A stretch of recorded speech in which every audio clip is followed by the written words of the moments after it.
I would like to welcome Karl Lokko, founder of Black Sea Ventures, based in London, UK, a former gang leader turned activist, campaigner, and entrepreneur, and so much more, which we go get into. Karl spent the past decade of his life advocating for a fairer and more inclusive business ecosystem. Black Sea provides consulting and funding assistance to aspiring businesses. And that's like the official intro that I gotta give. You know what I'm saying? That's like the word I gotta say because that's the professional thing we gotta do. You know what I'm saying? But I would, at this point now become like a homie, a friend. I went to London. I was on a panel with Karl, and it was just instant like, yo, bet, what's up? Listen, pre-panel, we got to it in the green room. In the green room, just chopping it up like we've been knowing each other for years. And I told him while I was there, like, actually, I came to London to meet you. Like, I'm such a stickler for like divine timing, intuition, and like me coming there, it was purposeful. And I really truly feel like one of those purposes was to meet you. So welcome to the show, Karl. Thank you for having me, man. We're here. It's a pleasure. Honor too. All right, so take us back. All right. I heard some of the stories. I don't know how many we'll be able to get to today, but I heard some of them. Former gang leader. What led you to even being a part of a gang? And then what led you out of a gang? Yeah. I would say the word that captures it is circumstance.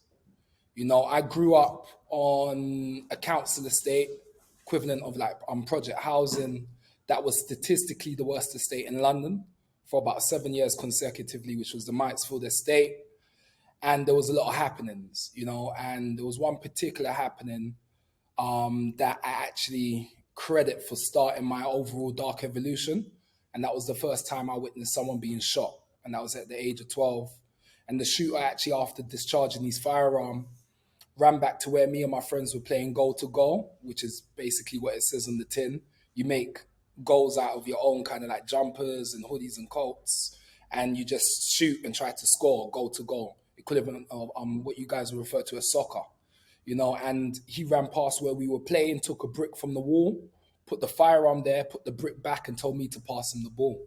And you do what the guy with the gun says. So I passed him the ball and we played footy or soccer till the police came and went, and that was my introduction to Gangland London. And it just went from bad to worse. A friend of mine, his father was actually murdered on the estate same year over a PlayStation game. And the young men that actually carried out that act came to my house a week prior to killing his father and came and stole my PlayStation game. And my 12-year-old brain just got to ticking. How can I stop this from happening to me and mine? And at 12 years old, as if you can't beat them, you join them. I never had enough clout to actually join the existing gang. So I made my own group of cloutless individuals, that was in that limbo, and we banded together. And immediately we felt the quote unquote benefits of that, And it went from bad to worse or progress, depending on what lens you're looking at it as. And a decade later, I ended up being one of the most kind of like notorious, a leader of one of the most notorious street level gangs in London, so yeah. And you're so calm. You know what I mean? Like, you know what I mean? Like, I'm just like, I can't even imagine. Do you feel like you've done a complete switch of how you move, or do you feel like it takes just as much almost like assassin level strategy to raise a fund and to become a leader in the ecosystem as it took to go from cloutless to super cloutful to having the clout? Come on. No, definitely. I would say I was always calm. Being calm is a part of my nature.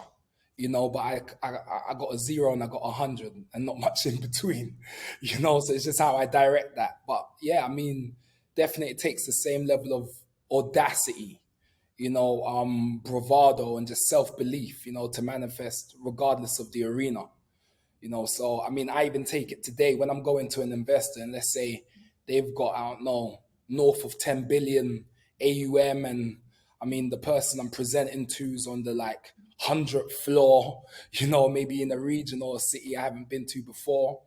And I just entered there with that same tenacity, and just there is a need, it's necessary, and you don't know what's on the other side of the door. I used to kick down doors of drug dealers. You don't know what you're going to meet on the other end. Mm. Same sort of, uncertainty, that you have to get comfortable with. So yeah, I just got comfortable with it. I'm comfortable in the chaos. So that kind of helps from time to time. Wow. I love that. So what was the pivotal moment? What was the moment where it's like gang leader of one of the most notorious gangs in London to, okay, now I am a fund manager? Or maybe it was a step before fund manager. Yeah, But no, like, there's, what was the like, how do you do that? I mean, so to bottle it up and sell it. Yeah. I Right, mean, right. I mean, you know what? So mind is life. You change your mind, you change your life. And ultimately, I made a decision or came to the conclusion that the streets weren't the definition of winning. Mm, So whatever kind of scoreboard or league table we had on a street level, me and my group were definitely top three. But that being said, we were still losing, And when that became apparent that we're losing way too much, I got friends that's losing sanity. I myself was losing sanity, huge strains on your mental health. We're losing freedom. One of my friends was incarcerated to the highest any young person in the UK has ever been sentenced to.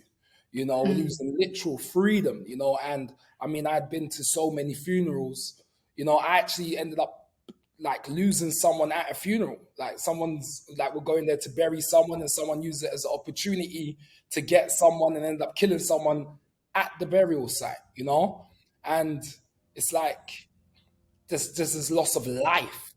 And then I began to see the real travesty, which was loss of potential, that mm, we had an ability to do, but it was being channeled or given the opportunity to only thrive in a certain way, And once I made that decision, I'm like, listen, I'm out of this. Obviously, it's easier said than done. A woman called Pastor Mimi, she opened her home. It became a bit like an informal therapeutic community gang rehabilitation center. She didn't call it that. I only know that that's what they kind of ascribed to the process because after I ended up getting out, I toured the country a little to see if I could find anything that was akin to that. So I mean, she ended up doing that. I call her South London's Mother Teresa. And once I had denounced it, I just became an autodidact, self-taught. I read a book a week for about 3 to 4 years. I learned 10 new words a day to change my lingual syntax because all of my expression was colloquial. You couldn't understand when I was speaking for sure. I always say, I only speak English, but I'm trilingual, So, mm, but yeah, I mean, did that. And then just became apparent in my sitting and contemplating and pondering that there was a huge disparity. You know, there is the haves and the have nots. There's where there is abundance, there's where there's lack. There's where there's so much money, don't know what to do with it, and so no money and don't know what to do. And I'm like, listen, I need to go uptown to bring resources downtown. And that was my stance. That was why I made mm, my first steps in whatever direction it was. And eventually, when I went uptown, I ended up making some meaningful relationships, depth of relationship and ultimately began to try and translate those relations into ways that could benefit and add to my direct community. So I began campaigning and advocating for a more fairer and more inclusive business ecosystem. And then eventually I got tired of doing that because you can preach change big at a high level, but change happens slow and small, So it was happening in increments, and I'm like, no, it's not good enough. So then during the national lockdown in the UK, like the rest of the country, I was forced to sit down. And as I was sitting down, I was mulling over what can actually be done to move this in a meaningful way. And it was during that national lockdown that I stumbled upon the overall concept and came to the genesis of what is now Black Seed, which is a fund exclusively for Black founders led by Black founders, So yeah, that's where we're at. I love that. So let's talk about other people's money. Because I think when you said go uptown and Yeah, go downtown, yeah, uptown, we found some other folks that had some other kinds of money absolutely. that, so, and I wonder, you went uptown and you met who, saw who, decided to talk to who. What was this networking piece like? Because you're brand new uptown. Maybe if somebody uptown do know you, what they know ain't necessarily the best thing from you being downtown and do what you was doing downtown. So I'm curious, what did you do? How did you build a network? What was the Yeah. first step? Do you know what? First step was it was quite clear that I'm not going to be invited in any rooms. Mm. I weren't as polished as I am today. I definitely weren't getting in through the front door. They weren't going to let the likes of me in through the back door, the chimney. So, I mean, the first room I was actually admitted into, that was the real entries in that black book that's just gotten darker over time. I created that room. So once upon a time, I went to the Google search engine and I said, who has the most money in the country? Who has the most political clout in the country? Who's the biggest like pop star in the country? Who's the biggest like PR wise in the country? And I mean, every name it presented, I shot an email to their PA's PA, because they're onions, And I mean, divine timing, serendipity, strategy as well, crafting it out the correct sort of email, setting the tone for what the event would be, and just not, they smelt no desperation on me, because I understood that what I was pushing for was bigger than me. So regardless, and subsequently, it was bigger than them also. So whether or not they subscribed or gave me reception, it was still going to get done. So that could come across. It permeated even through the email. And yeah, I mean, out of the 12, 10 got back to me. Out of the 10 that got back to me, 9 agreed to meet with me at a hotel. And I got that hotel room for the dinner for free. And it was one of the most exclusive rooms in the city.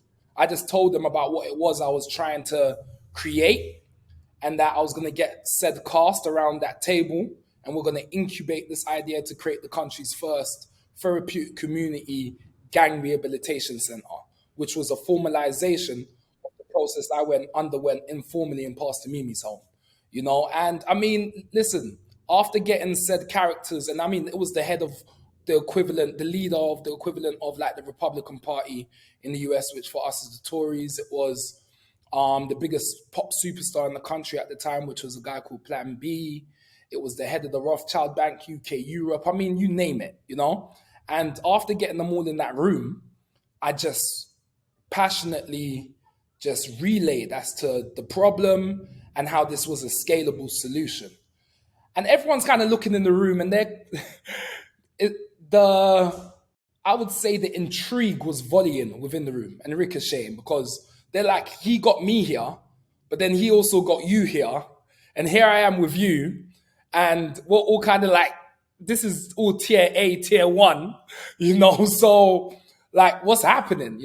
But they knew something was happening, and I mean, that day they all became my first kind of quote unquote contacts, and since then it's just snowballed to the point where I can get a warm introduction to almost anybody. So I love this because what I hear you saying is shoot your shot, okay, and just ask. I mean, because to be honest, like those layers of the onion, you gonna either get to the middle or you're not. Yeah, So it's like, yeah, hey, if somebody's gonna be like, dang, this person, who is this? They asking me. The former head of the most dangerous, one of the most dangerous gangs in London is asking to meet with me about a gang rehabilitation center. Okay, like I don't know why they would say no to that, other than time. yeah, And I think that that's something that we sometimes subscribe to the no's that haven't even happened yet. yeah. Come on, talk about it. Yeah. Like we do. It's like, oh, they would never. Mm-hmm. I would never meet whoever, Yeah. whatever pop star, Beyonce, Rihanna. I would never get to X, Y, and Z's team. I would never. But I mean, sometimes you just got to shoot your shot. I mean, they all got representation. 100%. They all got people in their camp that Yeah. understand us, know what we want, look at us, know who we are. And now with technology, with the internet, you can look up anybody. So if you put enough work, that's really inspiring to me. I'm just gonna, you know what, I'm gonna write down a list of people that I want to get to, and I'm just start shooting my shot. Come on, let's go. Let's I go. love that. It's available. Okay. It's What I available. also heard you say though Yeah. is learning how to craft these emails to get people to respond. Yeah. Here. Like, Yeah. that is a science. Okay. I want everybody out there to know that it is such an important skill that I don't think that people talk about as often. So I'm curious as to like, what was some of your tactics that you learned over time? An investor friend of mine, one of the things that he does is he uses long subject lines. Got it. And people get intrigued by the long subject line. Got it. Yeah. And then they open it. I hear it. I mean, when you do something that's quite distinctive, it's going to make you stand out for sure. So I can see that. That wasn't one of my strategies, but I mean, I think I did use caps lock at that time. I was caps locking the subject at that time. But I mean, in terms of some of the mechanics that went behind it, and you're absolutely right, it is a science. Sending an effective email is a science, you know? And a big part of what I did was I dedicated the first opening to a bit about me, but I didn't take long there. So I just said, you know what, I'm going to fill in the blanks when I meet them. I set it in a way that, you know, like, how did you go from here to there? All right, cool. In order to understand that, I'm going to have to meet with this character, you know? So I didn't do too much as far as introductions go. And I was very mindful that I needed to get away from talking about me and talk about the value that they can add and what I'm solving for. That was the crux of it. Why did you name it Black Seed? I mean, great question. First, it was without a name. You know, it had form, but no name. It was nameless. And I was just stewing. We're having a conversation internally. We're like, what we're going to call this thing, you know? And then I'm like, we support Black founders and we're doing seed stage investments. So I'm like, Black Seed. Just, you know, there we are. Boom. Bam! You know? That's right. Well, that was easy. Okay. You know, on to the next. We got to get out here and raise money. We got time to be thinking about naming Come things. on, you know? It's there. All right. So, okay. Let's talk about rooms you've been in. All right. You know, because we talk about networking a lot. And honestly, I feel like that's really the thing that people need to focus on is social capital. Agreed. And so there's meeting people, then there's networking, then there is actually being able to say that they're social capital. Come on. Right. And so for me, those stages of like, yeah, I met you, we cool, but like then being able to say you're in my network. Yeah. That's a different thing. What do you think about that transition from like, oh, I met you, we're cool, hey, great, thanks, to like now you're in my network? Yeah. Like what have you seen in that journey of your own, you know, for yourself or like for founders? And what would you recommend for people trying to go from, oh, well, I met such and such to like actually like, oh, this person's in my network? Yeah. I mean, do you know what? The meeting's important. That's the beginning. That's the genesis. Yeah. But you're right. Beyond that meeting, in terms of being able to say that now we have a relationship, that's now depth and breadth, you know?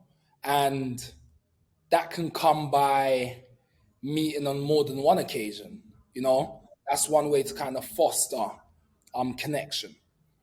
Then there's moving it from the usual, I don't know, surface interactions, you know, to a point where it's now we're connecting on a human level, you know. So I see you, you see me, and we acknowledge that each party is seen, you know, and we want to see each other win, you know. So now, when we get there, that's now you are a part of my network because I know not only what you represent and what you're building, but I have a taste for who you are, and the who you are piece is vital because that's around the integrity play.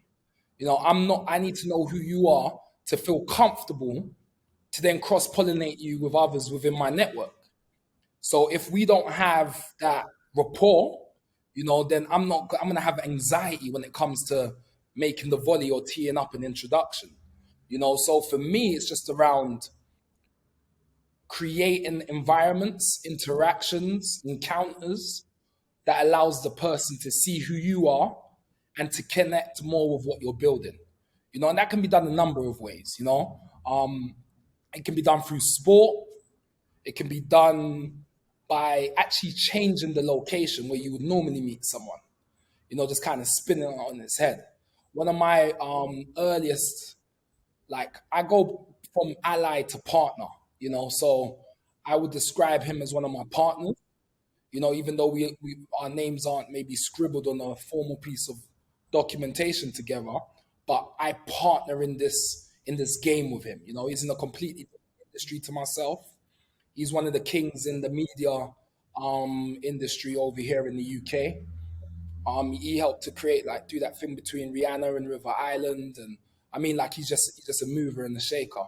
And we used to go to the theater once a month. We would go watch productions that he was like, listen, you can find something in the theater for everybody. And I'm like, theater's not really my thing. But then by us going to find productions that I connected with, we connected over those productions. Then I also did a bit, it was almost like a foreign exchange format. Then I'll bring him to certain events that's closer to my community. And by experiencing those first together, it just fostered a greater affinity. So it's about maybe even changing the location, or sometimes it's as simple as don't do it during the working hours. And I know that might take, you normally do that for the first interaction, but maybe for the third interaction, it's like, instead of doing it during the working day, which has got that revolving door, you got your work face on, everyone's got their code switcher gear on, and not everyone, but you know what I mean, get it when people have, unzipped. Right. Yeah, here I am. Right. You can see and be seen, because that's the only real time where the magic can happen. So yeah. So a couple things about what you just said. One, and I want to kind of point it out because I don't even know that you did it.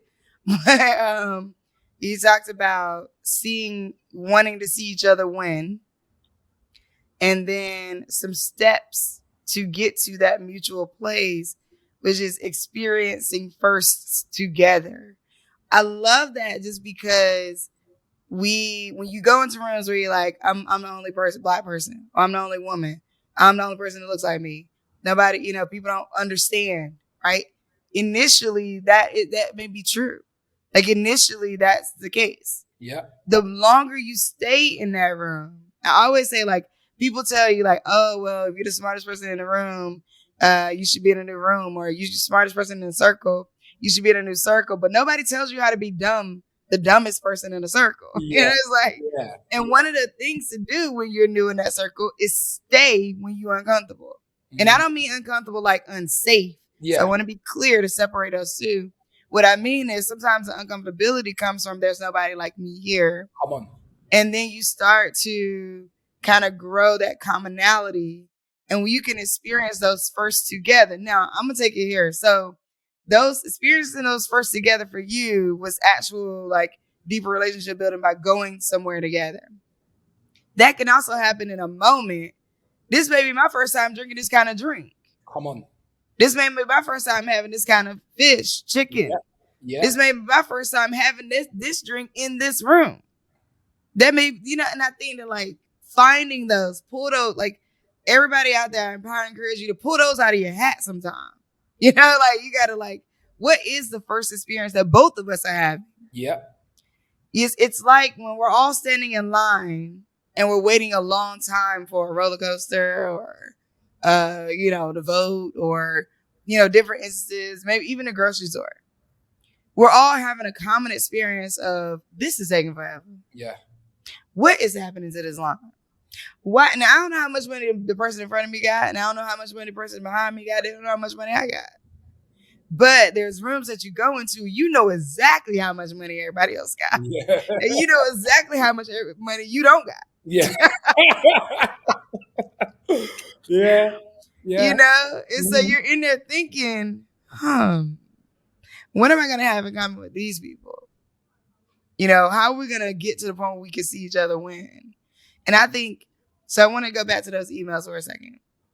So you talked about language that helps you see each other win, like want to see basically the same thing, like seeing each other win or seeing the win and what's going to happen. Yeah. So helping the other person see themselves in what you're presenting.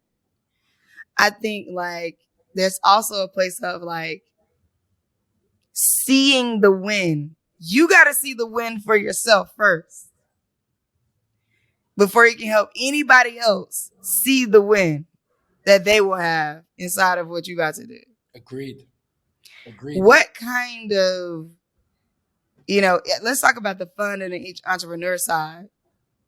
Because I think with the gang rehabilitation and like things that have to do with children, sometimes people are more apt to see the wins in those. Oh, yes, I want to help the next generation. Yeah. Yes, I want to help us have a safer street. Yeah. But when it comes to raising capital to invest in Black entrepreneurs or underrepresented entrepreneurs, people don't always see the win in that so easy. So, like, what are some of those conversations that you have to get people to see the win in investing in underrepresented founders? I believe in the interconnectivity of life. Yeah. I don't think anything is separated. Sorry. I don't believe in it. You know, some lines are hardly visible. Some lines are invisible. Some lines are explicitly visible. Yeah. But all things have lines. And let's take, for example, raising money for a Black fund or explicitly a fund to invest in Black founders. You can connect it to societal issues. You know, you can connect it to societal gain. You can connect it to the overall collective destiny, you know, of a whole entire nation, you know, or of the planet, because everything is connected. You know, with the chaos theory, what the chaos theory speaks to is that small things can have great ramifications, or the things we deem small or insignificant or unconnected. You know, so for me, and especially in the time we're in right now, it is capitalism 2.0.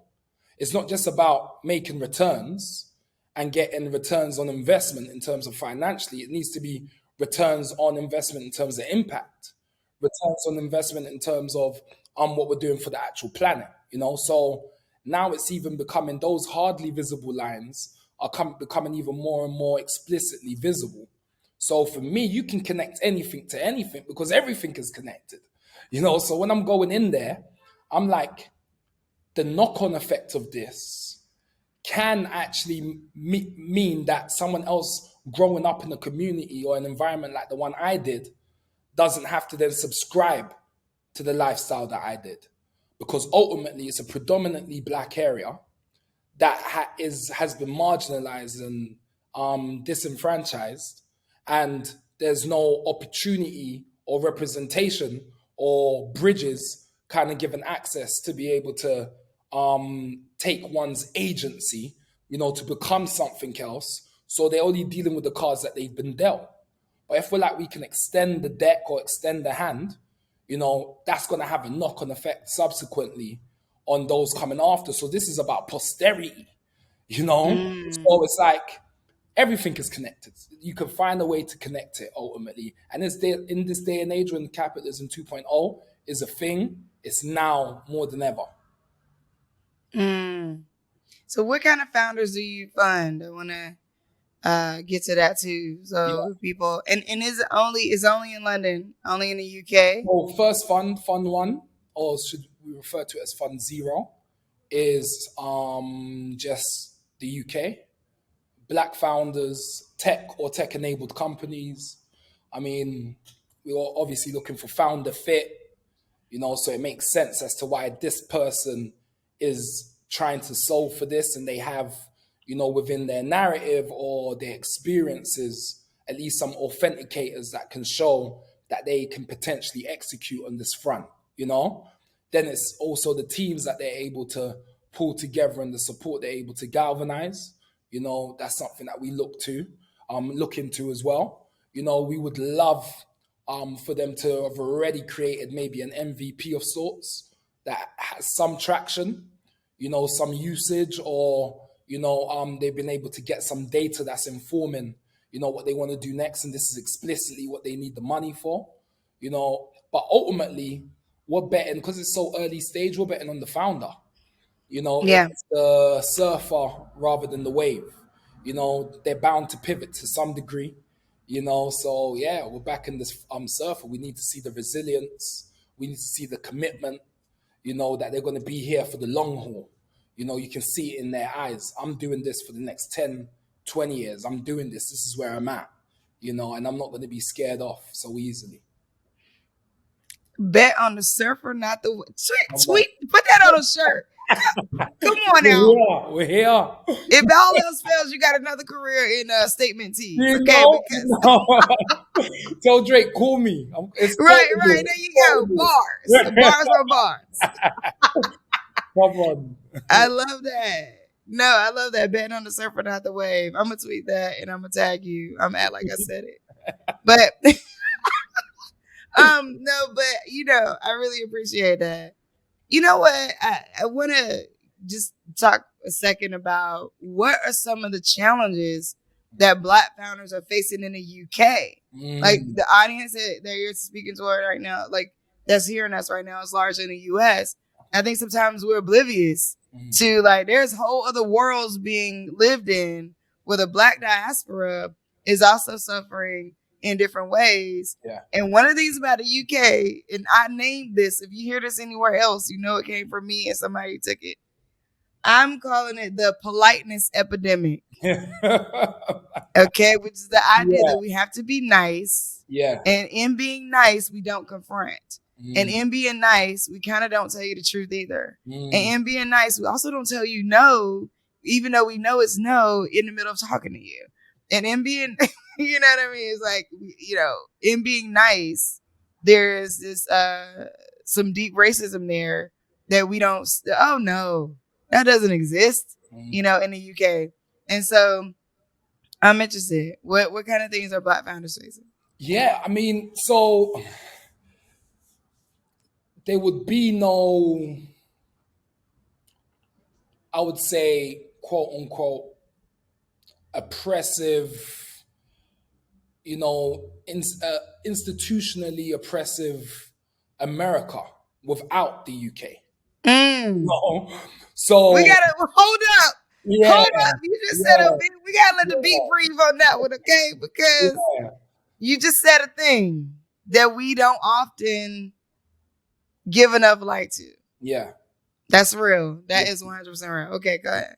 So, I mean, in terms of maybe the quote unquote father of this being the UK, I mean, it's hard to teach an old dog new tricks. There is an overall perception over here that if you come from particular stock, that you have the monopoly on ability. There is an overall bias, that a certain tilt or archetype in our society, are the ones that aren't lazy, are the ones that are innovative, are the ones that are, willing to do the work or intelligent, and there's huge automatic assumptions over this side regarding your pigmentation. There's huge unconscious biases that play out, and it shows in the data. It shows in the data. The data speaks. There's only 0.24% of venture capital funding in the UK goes towards Black founders, and 0.024% towards Black women, and 0. anything just means nothing. Nothing is going in a Black direction when it comes to venture allocation, So, I mean, that's just showing, and in an industry or asset class where, I mean, yeah, in a space where it's just purely to get returns, they're placing bets and where they have the conviction that returns can come from. So they're also saying where they deem, indirectly the value to lie. So it speaks volume to just the state of play over here. And you're right with the overall um distraction that I feel, or more than a distraction, it's more a cop out that the UK get to press the button on from time to time, and they're like, we don't have sheriffs, shooting down black men in the street. I'd say that last month, a young black man unarmed was gunned down and killed. But I mean, it's not a constant, and maybe at the tempo it is in the US. So they're like, oh yeah, and William Wilberforce abolished slavery in the UK 100 years before America. So we don't have a racism problem. There's no racism here, but clearly there is, because when you go to the C-suites, when you go to the director tiers, when you walk into certain shop floors, I mean, it is all white, so yeah, it's real. Wow. Well, I want to end on your last word. What would you want our audience to know, do, get engaged in, or, any last words you'd like to give? Last words. Last words for the show, because long live. Yeah, we can keep going. But last words for the show would be to just get cracking. We got an internal joke over here at Black Seed where everyone just says, yeah, Karl Lokko from Uber to F1, he went from being an Uber driver to now he's Formula One, getting that and that's just because I love that. I'm just there to do. It's like there's not going to be any optimum time, and I get timing is everything. But the time to begin is now. Just start where you're at. So I would say in terms of just start, and ultimately it will be a call to action. Collectively, that I operate and react like an old rich white man. I spend a lot of time with old rich white men. And what they tend to do is 3-way, 4-way, 5-way deals. They understand what the syndication can do. That let's do it is more powerful than I'll do it. That ultimately you want a part of the watermelon and not all of the grape. So anyone out there that's building something similar or has an appetite, our aim is to start up and scale up very aggressively. So fund number 2 will be 10x the fund size that we have now, and we'll be in EMEA minus the Middle East and Northern America, and we'll get into that pretty quickly. It will be within about 18 months, so, reach out ultimately and let's work. Let's get this done. I love that. Another t-shirt. Let's do it is better than I'll do it. Come on. I love that. Well, we could talk all night. I definitely want to jump into 4-way, 3-way, 4-way deals, but we would have to have you back another time. I appreciate you. I appreciate all that you're doing and your energy and just the way you're going about it. I'm so thankful to have crossed paths. Karl Lokko, everybody, thank you so much for coming to the Omi Show. Pleasure. All right, y'all. Don't be a stranger, be a guest. Hit us up at hello@omisworld.com. That's OMISWORLD.com. Hello@omisworld.com.